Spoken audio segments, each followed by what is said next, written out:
This woman says she found the purse inside the bathrooms here, and using a cell phone inside the bag, she tried tracking down the rightful owner. She says she did, but her thank you, according to her, was a sucker punch to the face. Smaller than a bottle of water. That's how big baby Emily was when she was born. We have live team coverage tonight, beginning with CBS 12's Peter Schaller, who was first on the scene when the crash happened. Peter? Well, Liz, right now this investigation is minutes old. I want to take you right back to the scene here. You can see the deputy's car. There's investigators around it right now. I want to go to that exclusive video of crews cutting the top of this deputy's car off to get him out. Police looking for a gunman who has shot 5 people, and the fear is, who's next? You can hear the noise inside nearby homes, and if you head outside, it's unbearable. In a matter of hours, Congress will have this resolution. Jody, we've been looking for you. Yes, you have. Peter with Channel 12. Nice to meet you. Good to meet you too. People say you're ripping them off. Getting back to the fire really wasn't the problem. They just had to peel back these metal gates. And now they're saying it's 24 feet. So again, that is the bad news. It's still rising. And they say if it hits 25 feet, it's an historic event here. Drivers already have a big problem with the idea of throwing out more cash to travel on roads their taxes already pay for. A heart-wrenching night here in suburban West Palm Beach. I can tell you the suspect who was shot and killed earlier tonight, his mother is just a few feet away from where we are, waiting to get back into the crime scene. She stands by her story that her son wasn't armed when the deputy opened fire, but the sheriff is also on the scene with a very different story. Joe, you just killed my nephew! You just killed my nephew! Why the you killed my nephew? Raw emotion erupts in suburban West Palm Beach. He ain't deserve none of this, none of this, none of this. Y'all police are trigger happy, don't give a about shit. A deputy kills a 17-year-old young man. Sunji Lewisan says she saw it happen. She saw her son dying. First time he would have been dead. The other times it's just like trying to empty a clip or something. It happened right there in the middle of the street. In the street? Absolutely. Okay. They're on the ground fighting with them over the gun. Palm Beach County Sheriff Rick Bradshaw says his deputies were responding to a call about suspicious people and a suspicious vehicle on Orchard Way in suburban West Palm Beach just after 5 o'clock tonight. There's an easy way to keep this from happening. Don't be involved in firearms, and when the deputies say drop the gun, don't fight with them and try to shoot them. The suspect, shot and killed tonight, was originally from New York. His mother says they should have stayed there. We wish we had never moved to Florida. We came here for the weather, and it just wasn't worth it. The sheriff also says the suspect shot and killed had a criminal history, but what we can tell you, as is the case with these deputy-involved shootings, at first we got 2 very different stories, and then eventually the truth comes out, and that's what we're hoping for the community, for this family, and also for the sheriff's office and these 2 deputies involved. Live in suburban West Palm Beach, Peter Schaller, CBS 12 News. What words would you use to describe this local 5th grader? Gifted? How about brilliant? This is a kid who taught himself to play Beethoven by ear. His parents say their son's reading teacher used dramatically different names this school year. He was told he smelled like poop. He was called Dumpster Boy. He was called a loser. He was called an idiot.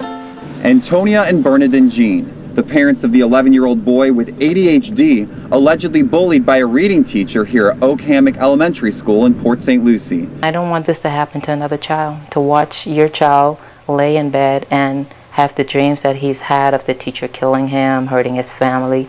He's had nightmares ever since. Antonia says the school knew her son had ADHD, and the lawsuit claims in October the reading teacher called their son names in front of other students and more.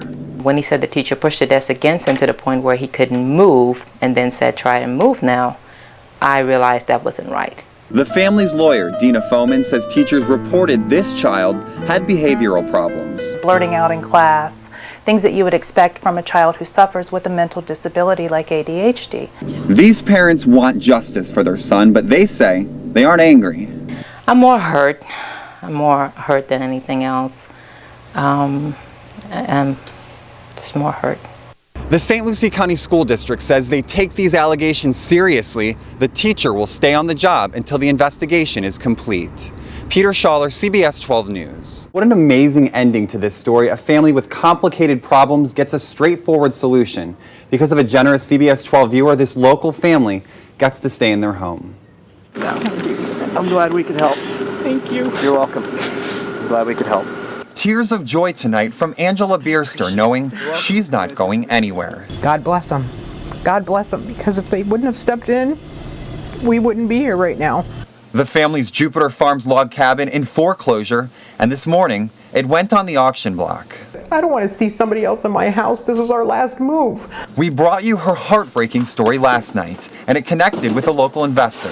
That CBS 12 viewer wants to remain anonymous, so he contacted his business partner, Spiro Carderas, first thing this morning. When you wake up, go on CBS12.com and click on the story about the Jupiter family that lost their house. The investor has the cash and told Spiro to get in on the auction. Meanwhile, Angela had no idea what was going on as she watched the auction online. And I'm like, that's it, we're done, the house is gone. And about an hour later, we got the phone call. The investor won the auction and wants the family to stay. I never in my wildest imagination thought that somebody would actually buy the house and give it back to us. Spiro says the investor isn't doing this to make a big profit, but he doesn't want to just give the house away for free. He was just trying to do what the bank should do, sit down and work things out with people. A manageable monthly mortgage payment, a fresh start.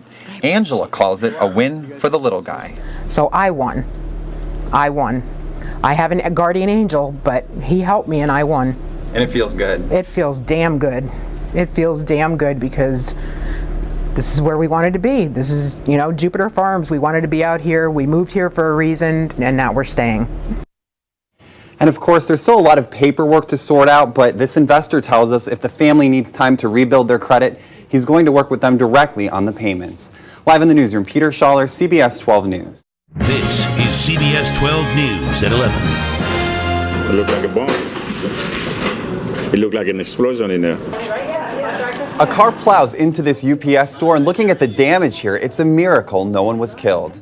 Good evening, and thanks for joining us. I'm Peter Schaller. That car plowed into the business this afternoon in BOCA, RATON. Amazingly, those involved walked away with just a few scratches. It happened here at the UPS store on the 21,000 block of St. Andrews Boulevard. The business is in ruins, but the owners are actually grateful tonight. CBS 12's Lauren Hills explains in tonight's top story. There's no word when the store will be able to reopen, but we're told it's definitely going to take some time to get everything cleaned up. New information tonight in that high-speed chase that ended with one man dead. Keeping an eye on the local economy, the world-famous Barrett-Jackson auto auction has wrapped up at the South Florida Fairgrounds. The turnout and big ticket sales could be a good sign for the economy. News making headlines across America. Residents in Tulsa, Oklahoma on edge tonight after a shooting spree. Police looking for a gunman who has shot 5 people, and the fear is, who's next? Ben Tracy explains why there is so much concern tonight. Meanwhile, NBC News has fired a producer for the editing of the 911 recording of George Zimmerman calling police the night he shot and killed Trayvon Martin. Easter Sunday, less than an hour away, but the Pope is already sending out a message about God and technology. Why on this holy holiday, the Pope is warning technology could be the biggest threat to mankind. Plus a different kind of warning from the Forest Service, why they say despite recent rain, the wildfire season could get nasty. And the White House like no one has ever seen it before. How you can go inside for free without ever going to Washington. That's next on CBS 12 News at 11.